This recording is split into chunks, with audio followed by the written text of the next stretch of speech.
আজকে তোমাদের যে টপিকস নিয়ে আলোচনা করব সেটি হচ্ছে সি প্রোগ্রামিংয়ের বেসিক সিনট্যাক্স। তো সিনট্যাক্স মূলত জিনিসটা কি, এখানে সিনট্যাক্স অনেক ধরনের হতে পারে, যেমন কিওয়ার্ড, আইডেন্টিফায়ার বা বিভিন্ন ধরনের কমেন্টস, হোয়াইট স্পেস, মানে আমার বেসিক যে জিনিসগুলো আমার একটা প্রোগ্রাম রচনা করতে লাগে। তো আমরা শুরু করি কীভাবে আমরা বেসিক সিনট্যাক্সগুলো জানবো।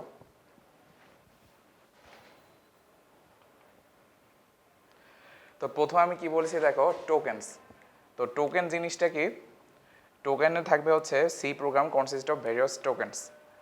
টোকেনে কি হতে পারে, একটা কিওয়ার্ড অথবা একটা আইডেন্টিফায়ার, কনস্ট্যান্ট, স্ট্রিং লিটার, অথবা কি হতে পারে সিম্বল হতে পারে। তো এগুলো যে আমি বললাম যে keyword, identifier, constant, string literal or symbol, এই জিনিসগুলো কি, আসলে এই উদাহরণগুলো আমি বোর্ডে দেখাচ্ছি। কিওয়ার্ড জিনিসটা কি দেখো,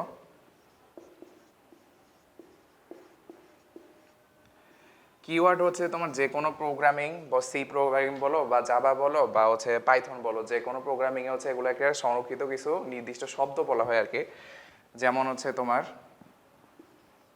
নেম, কবির, ওর যে কোনো ভ্যালু হতে পারে।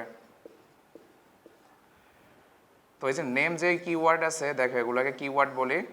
ধরো নেম হচ্ছে কি কবির, কবিরের আইডি নাম্বার কত 2340। তো এখানে নেম যেটা বলতেছি এটা হইতেছে বেস কিওয়ার্ড আর কি। তো নেম কিওয়ার্ডের এখানে কোশ্চেন আস করলে আমরা রেজাল্ট পাচ্ছি কি, তার নাম হচ্ছে কবির। আবার কবির কিওয়ার্ডের যদি আমি আইডি নাম্বার চেক করতে যাই, আইডি নাম্বার চেক করতে গেলে পেয়ে গেছি আইডি নাম্বার। তো এইভাবে আর কি সাধারণত কিওয়ার্ডগুলো আসে আর কি।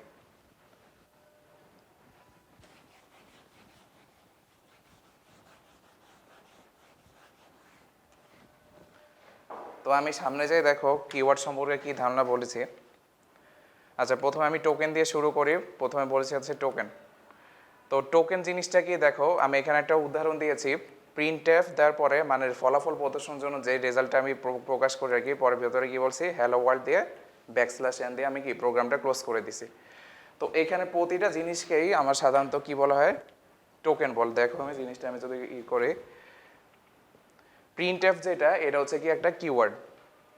এরপরে যে এখানে যে ফার্স্ট ব্র্যাকেট আমি দেখতেছি, এটাও একটা হচ্ছে তোমার কি টোকেন হিসেবে ব্যবহৃত হচ্ছে।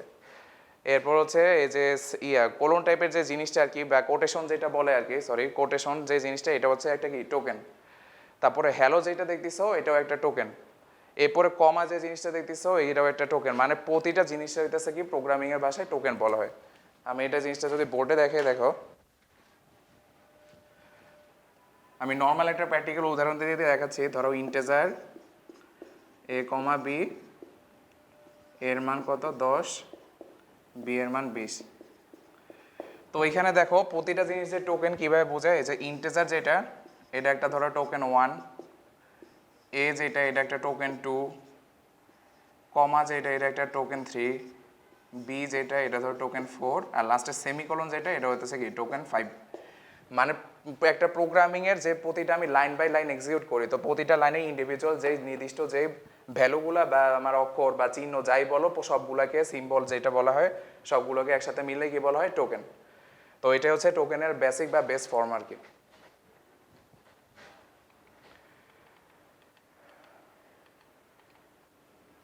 এরপরে দেখো সেমিকোলন নিয়ে আমি কিছু ব্যাখ্যা দিয়েছি। সেমিকোলন জিনিসটা হচ্ছে এই যে দেখো প্রোগ্রামিংয়ের শেষে এরকম চিহ্ন দিয়ে, সেমিকোলনটা সাধারণত এরকম দিয়ে প্রকাশ করা হয় আর কি।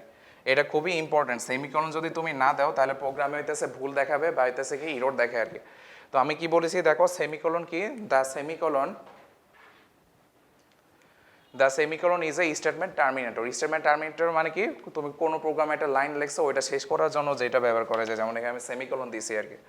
এরপরে বলছি কি দেখো, each individual statement must be ended with a semicolon. হ্যাঁ, এ দেখো আমি প্রতিটা স্টেটমেন্ট, ধরো আমি এখানে a সমান 10 দেওয়ার পরে একটা সেমিকোলন দিছি শেষে দিয়ে, b সমান 20 লেখার পরে যে শেষে দিয়ে একটা সেমিকোলন দিছি, আবার ইন্টিজার a, b দেওয়ার পরে এখানে শেষে দিয়ে একটা সেমিকোলন দিয়েছি।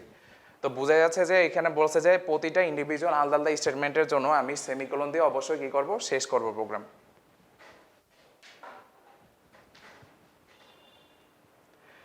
এখন যে টপিকস নিয়ে আলোচনা করব সেটি হচ্ছে তোমাদের কমেন্টস। এই কমেন্টস নিয়ে অনেকেরই মানে প্রবলেম থাকে বা হচ্ছে ভুলভাবে তোমরা রচনা করো কমেন্টস জিনিসটা কি আসলে প্রোগ্রামে লিখবো কি লিখবো না, বা কিভাবে কি দেখো। তো কমেন্টস মূলত বলছে কি দেখো, comments are like helping text in your C program. মানে তুমি ধরো একটা প্রোগ্রাম লেখছো আর কি, তো কোনো ইউজার বা তোমার কোনো ফ্রেন্ডস বা তোমার টিচারদেরকে বুঝাইতে যাচ্ছ যে আমি এভাবে কাজটা করছি আর কি। তো ওই কাজটা তুমি কিভাবে করছো, ওই কাজটা যদি তুমি মুখের না বলে যদি তুমি এটা কমেন্টস আকারে লেখো আর কি, তাহলে বোঝা যায়।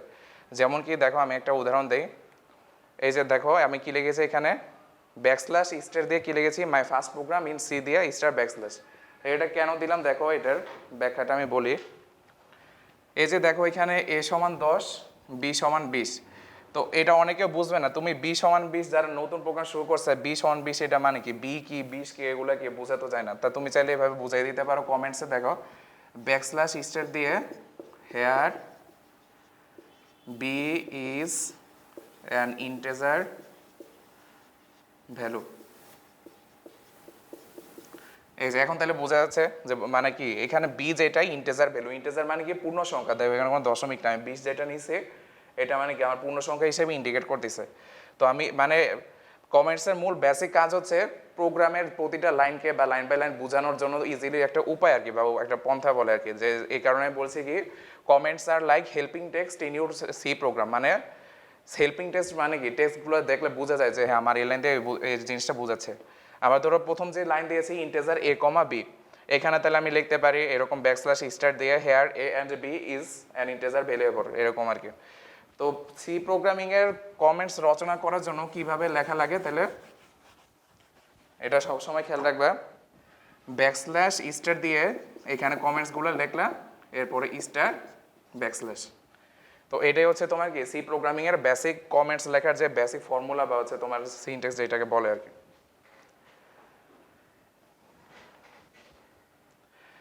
এখন দেখো যে টপিক, সেটা হচ্ছে তোমাদের সি প্রোগ্রামিং এর আইডেন্টিফায়ার। আইডেন্টিফাই জিনিসটা কি দেখো, তো a C identifier is a name use to identify a variable, function or any other কি ইউজার ডিফাইন্ড আইটেম। তো এইখানে হইতেছে বিভিন্নটা ভেরিয়েবল থাকে, ফাংশন থাকে, অথবা যে কোনো ধরনের ইউজার ডিফাইন্ড কি থাকে, আইটেম থাকে। তো আমি কি জিনিসটা দেখাই, দেখো আইডেন্টিফায়ার হচ্ছে বলছে যে ভেরিয়েবল, ভেরিয়েবল বলতে যেমন যে এর মান যে 10 নিলা, এই একটা ভেরিয়েবল মান 10, এটা একটা হইতেছে কি আইডেন্টিফায়ার, মানে আইডেন্টিফাই করাই যাচ্ছে যে এর মান 10। এরপর হচ্ছে ফাংশন, ফাংশন যেমন কি ইন্টিজার মেইন ফাংশন, যেমন এখানে বোঝা যাচ্ছে যে আমার কি মেইন যে ফাংশনটা আছে এটা হচ্ছে ইন্টিজার মেইন ফাংশন দিয়ে আমরা ইন্ডিকেট করতেছি এরকম কি। অথবা কি user defined item, user defined item বলতে হইতেছে তোমার বিভিন্ন ধরনের কি থাকবে, ডিফাইন্ড আইটেমের ডাটা টাইপস থাকে আর কি। তো এগুলো আমি পরে দেখাচ্ছি। এরপরে দেখো কিওয়ার্ড, কিওয়ার্ডগুলো হচ্ছে তোমার সি প্রোগ্রামের কিছু সংরক্ষিত শব্দ আর কি, যাদের নির্দিষ্ট কি আছে, অর্থ আছে আর কি। তো দেখো আমি বিভিন্ন ধরনের কিওয়ার্ড দিয়েছি। ফার্স্ট যে আমি কিওয়ার্ড দিয়েছি এগুলো, এটা হচ্ছে তোমার কি দেখো ব্রেক। তো ব্রেক, এটা যে জিনিসটা ব্রেক, তারপর হচ্ছে সুইচ, এই দুইটা জিনিস হইতেছে তোমাদের সামনে ইফিল স্টেটমেন্টের পর যেগুলো লাগে আর কি, ঠিক আছে। ব্রেক স্টেটমেন্ট, কন্টিনিউ স্টেটমেন্ট, এগুলো কাজে লাগবে আর কি। এরপর হচ্ছে ফ্লট, ফ্লট দিয়ে হইতেছে দশমিকের সংখ্যায় কাজ করা বোঝায়। ইফিলস দিয়ে হচ্ছে যে ইফিলস স্টেটমেন্টগুলো সামনে তোমাদেরকে নেক্সট যে চ্যাপ্টারগুলো পড়াবো এখানে পাবা। CHAR, এটার বোঝাচ্ছে ক্যারেক্টার, ক্যারেক্টার মানে হইতেছে অক্ষর। যেমন আমি দেখো এখানে এর মান 10 দিছি, ক্যারেক্টার কীভাবে লেখে, এ সমান মাইসেলফ, মানে এখানে অক্ষর থাকবে, কোনো সংখ্যা থাকবে না আর কি। তো এরকম হচ্ছে এগুলো আর কি ক্যারেক্টার হিসেবে ইন্ডিকেট করে আর কি। এরপর হচ্ছে কনস্ট্যান্ট, কনস্ট্যান্ট মানে কি যেটার মান কোনো সময় পরিবর্তন হবে না। কীরকম, এটা তো ম্যাথমেটিক্যাল ভাষায় মানে কি কনস্ট্যান্ট মানে যেগুলো হইতেছে কি ধ্রুবক আর কি। যেমন তুমি এরকম দাও কনস্ট লেখে এ সমান 10, মানে ধরো তুমি প্রোগ্রামিংয়ে মানে এর মান 10 দিছো, চাই এখানে আর চেঞ্জ করতে পারবা না, এর মান 10ই থাকা যাবে, এগুলারে বলা হইতেছে কি কনস্ট্যান্ট। এরপর আছে কি থাকে, হোয়াইল স্টেটমেন্ট আছে, এরপর আছে গো টু স্টেটমেন্ট আছে। তো এগুলোর কাজগুলো আর কি সামনে পাবে। এরপরে দেখো কি বলেছি, হোয়াইট স্পেস ইন সি। দেখো কি বলেছি, a line containing only white space possibly with a comment. Example কি দিয়েছে দেখো, ফ্রুট সমান কি অ্যাপেলস প্লাস অরেঞ্জ, মানে এখানে ফল নামে একটা ভেরিয়েবল ধরছি, যেখানে হইতেছে কি আপেল আর অরেঞ্জ আছে, যেখানে হইতেছে কি মানে আমি এই যে দেখো এখান দিয়ে ব্যাকস্ল্যাশ দিয়ে বুঝেছে, এটা হইতেছে একটা কমেন্টসের মতো আর কি। গেট দ্য টোটাল ফ্রুট মানে হইতেছে টোটাল ফলের সংখ্যার যোগফল আর কি, এটা নর্মাল বোঝানোর জন্য ব্যবহার করছি। তো এইখানে আমি হোয়াইট স্পেসটা কোথায় ব্যবহার করলাম দেখো,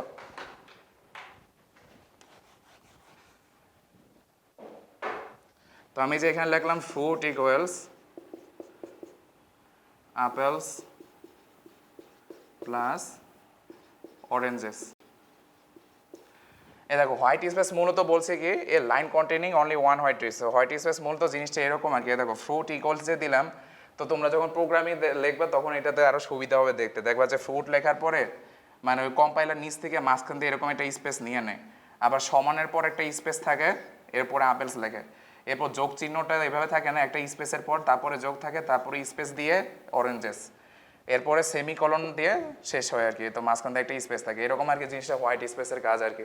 মানে প্রোগ্রামটারে সুন্দরভাবে বোঝার জন্য বা উপস্থাপন করার জন্য বা আকর্ষণীয় করে তোলার জন্য হইতেছে আমার এই হোয়াইট স্পেসটা ইউজ করে থাকে আর কি। তো আজকে আমরা যে টপিকস আলোচনা করলাম সেগুলো যে ছিল হচ্ছে তোমার কি সি প্রোগ্রামের বেসিক সেন্টেন্স, বিভিন্ন ধরনের কমেন্টস, হোয়াইট স্পেস বা হইতেছে আমার আইডেন্টিফায়ার কিওয়ার্ড, এই জিনিসগুলোর কাজ দেখলাম। তো এগুলো মূলত বেস আর কি। আর একটা জিনিস সবসময় খেয়াল রাখতে হবে, আমি সি প্রোগ্রামে যে প্রোগ্রামই রচনা করি না কেন প্রতিটি লাইনের শেষে আমার কি অবশ্যই একটা সেমিকোলন থাকতে হবে। তো আজকের ক্লাস এই পর্যন্তই। নেক্সট ক্লাস নিয়ে আমি অন্য টপিকস নিয়ে আলোচনা করব।